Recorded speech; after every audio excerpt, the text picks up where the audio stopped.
Halo pemirsa Vibis News, kembali lagi dalam program Vibis Fokus bersama saya Wahyu Sidarta dan rekan saya Joko Praitno. Dalam edisi Vibis Fokus kali ini kita akan membahas perkembangan ekonomi dari grup BRICS yang terdiri dari Brasil, Rusia, India, China, dan South Africa. Namun pada kali ini kita khususnya akan membahas perkembangan ekonomi dari India dan China yang tampaknya belakangan ini mengalami perlambatan yang cukup signifikan. Melambatnya pertumbuhan ekonomi dari India dan China tentu mempunyai dampak. Mari kita lihat sebenarnya apa yang terjadi pada perekonomian kedua negara tersebut. Pertama-tama mari kita lihat dari China. Dapat kita lihat bahwa pertumbuhan ekonomi dari China sendiri sejak tahun 2010 hingga saat ini tampak mengalami perlambatan, di mana di tahun 2010 pertumbuhan ekonomi China sempat mencapai 2 digit sekitar hampir 12%. Namun hingga kuartal pertama 2012 ini tampak telah melambat hingga mencapai hanya 8,1%. Perdana Menteri Wen Jiabao sendiri menyatakan bahwa pertumbuhan ekonomi China sendiri di tahun 2012 ini dapat melambat hingga mencapai level 7,5%. Perlambatan pertumbuhan ekonomi China ini memang diakibatkan oleh pengetatan moneter yang dilakukan oleh pemerintah China, yaitu melalui peningkatan suku bunga. Dapat dilihat bahwa sejak akhir 2010 hingga pertengahan 2011 pemerintah China sendiri terus meningkatkan suku bunga. Namun di pertengahan tahun 2012 ini tampak China kembali memperlonggar suku bunganya. Peningkatan suku bunga ini bertujuan untuk menahan laju inflasi. Dapat dilihat bahwa inflasi dari China sendiri tampaknya berhasil ditahan dan mengalami penurunan hingga 2012 ini hingga mencapai level 3%. Berikutnya kita lihat dari India, sama dengan China, pertumbuhan ekonomi dari India juga tampaknya mengalami perlambatan. Namun tampaknya perlambatan ini cukup signifikan, di mana 2010 pertumbuhan ekonomi India sendiri sekitar 9% lebih, namun di 2012 ini tampak melambat hingga hanya 5,3%. Perlambatan ini juga diakibatkan oleh alasan yang sama, yaitu pengetatan moneter, di mana India pada pertengahan 2010 hingga 2011 juga cenderung meningkatkan suku bunga secara agresif. Namun dapat dilihat bahwa tingkat inflasi India justru mengalami peningkatan, berbeda dengan China yang tampaknya berhasil dalam menghambat laju inflasinya. Peningkatan inflasi dari India sendiri tampak mencapai level tertinggi dibandingkan negara-negara BRIC yang lain, yaitu Brasil, Rusia, dan China. Pemerintah dari India sendiri juga tampaknya juga saat ini kurang leluasa untuk menggunakan alat-alat moneter untuk membangkitkan pertumbuhan ekonominya, dikarenakan oleh defisit anggaran dari pemerintah India sendiri tampaknya terus membengkak. Dapat dilihat dibandingkan dengan negara-negara lain dalam grup BRIC, defisit anggaran India merupakan yang terbesar, yaitu 4,6%. Bahkan di 2012 ini diperkirakan sudah menembus angka 5%, bahkan mendekati 6%.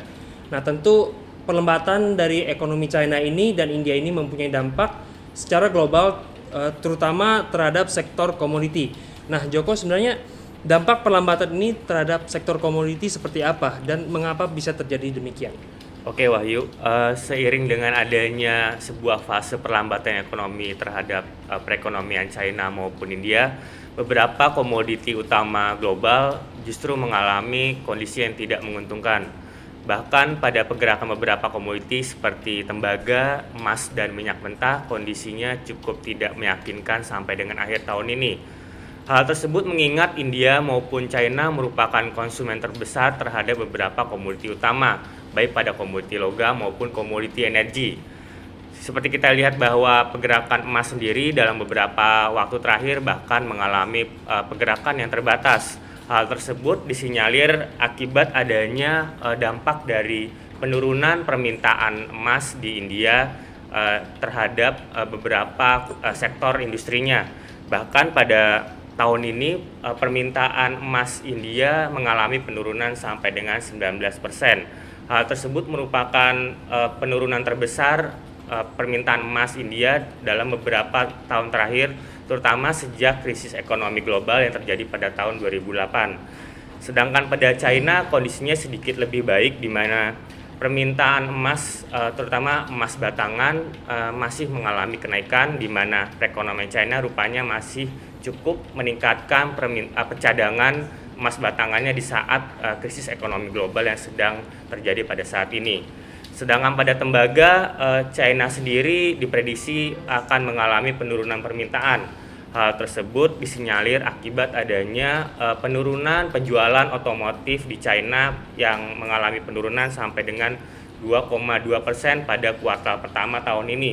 Penurunan tersebut diprediksi akan semakin membuat permintaan komoditi logam, terutama pada komoditi logam yang berkaitan dengan bahan baku industri seperti tembaga, aluminium, dan perak diperkirakan akan mengalami penurunan sampai dengan akhir tahun ini.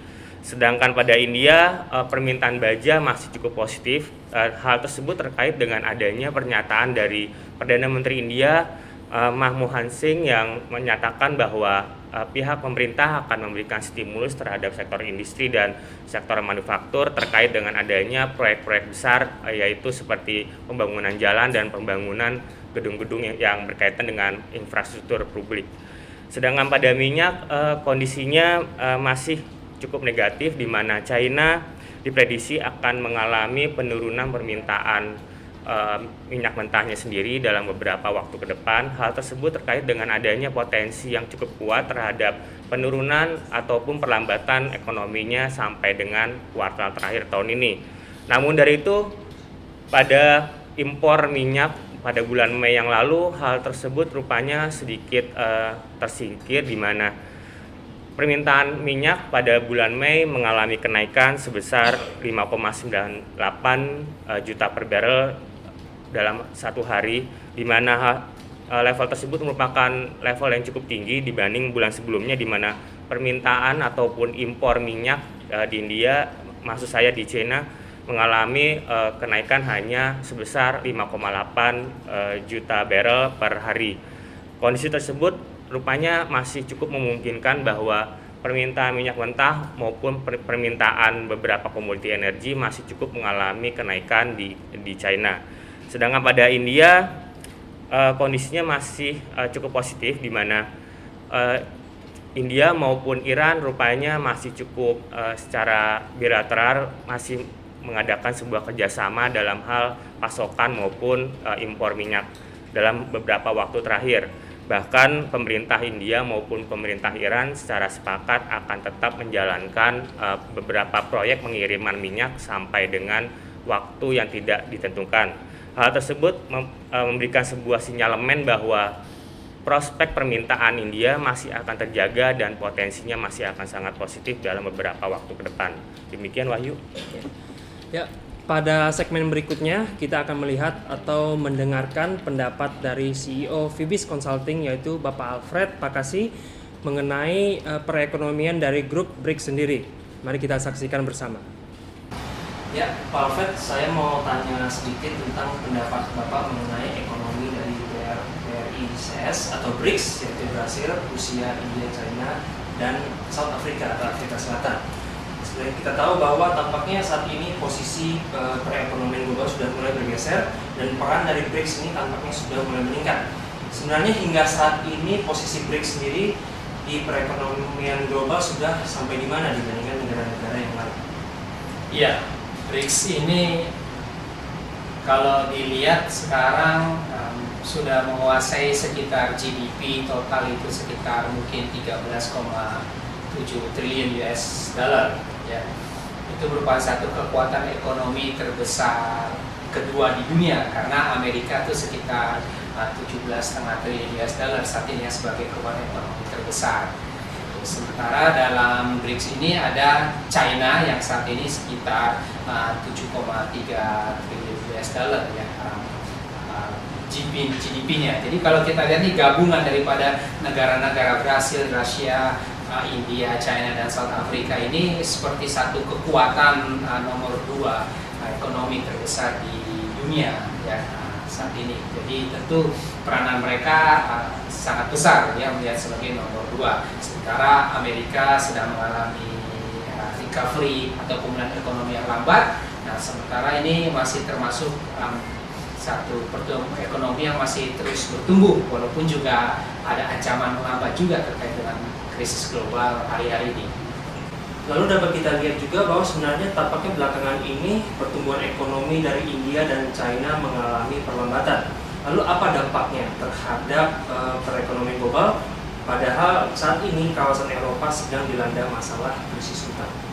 Iya, Eropa krisis, Amerika recovery yang lambat, China dan India mengalami pelambatan pertumbuhan ekonomi. Jadi secara keseluruhan kita lihat terjadi pelambatan pertumbuhan ekonomi global.